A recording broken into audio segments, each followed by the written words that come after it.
Senator Warren. Thank you, Mr. Chairman. And General Miller, thank you for being here, and thank you for your willingness to take on this very, very difficult assignment. You have been nominated to be the 17th commander of NATO's Afghanistan mission.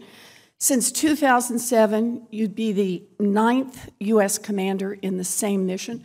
So you come from what is now a very long line of military leaders who acknowledge the real challenges, but ultimately remain faithful to the idea that our strategy is working.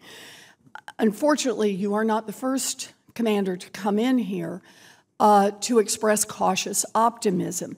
In fact, I just started looking through some of the old documents. General Campbell said, "I really do think that as people look back and as they say 2010 was the year in Afghanistan, I think that was a turning point."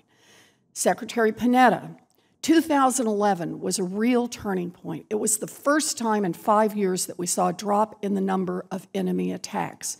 General Dempsey in 2014, the election seems to be a turning point in the confidence of the Afghanistan security forces. General Nicholson in 2017, U.S. and Afghan forces have turned the corner. General Miller, we've supposedly turned the corner so many times that it seems now we're going in circles.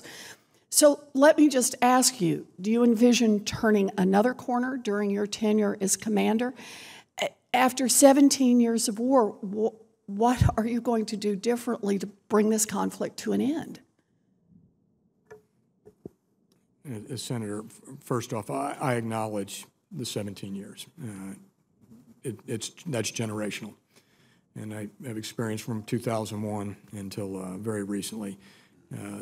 This young guy sitting behind me, I never anticipated that his cohort would be in a position to deploy as I sat there in 2001 and looked at that. So I acknowledge that.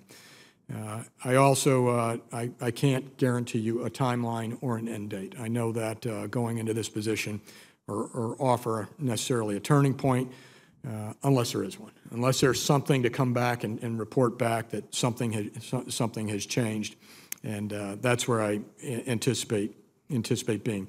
I go back to the vital national interest of the United States of America, and I do know that I do know today from personal, because of our forces there, I know that that is having an effect on elements that would attack the United States of America. It's disrupting. The other piece is, can we harden the Afghan security forces to close the distance and change the calculus on the ground now? Well, I appreciate that, General, but let me just push back just a little bit on this. Afghanistan is in crisis. The government is not gaining new territory. It lacks the support of its own people. It controls or influences only about 2/3 of the population. The Taliban has actually increased the population under its control since 2016. The security forces are sustaining unsustainable losses. According to UNICEF, nearly 50% of Afghan children are out of school. Food insecurity has spiked. Corruption is rampant. Let me see if I can frame the question differently. Even if U.S. forces could somehow stabilize the security situation, can we realistically expect a political settlement without addressing these underlying challenges? Senator, from the military component, as we support the political speaks quite a lot to the reconciliation, the aspects of bringing the Afghans back together, and some of those underlying challenges will also have to be addressed. None of this is the fault of the brave men and women of the U.S. military, but I am afraid that we are asking our military to perform an impossible task. We've been in Afghanistan for 17 years.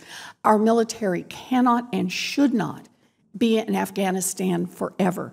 We need to make it clear to the Afghans that they need to secure enough of their own country so that U.S. troops can come home as soon as possible.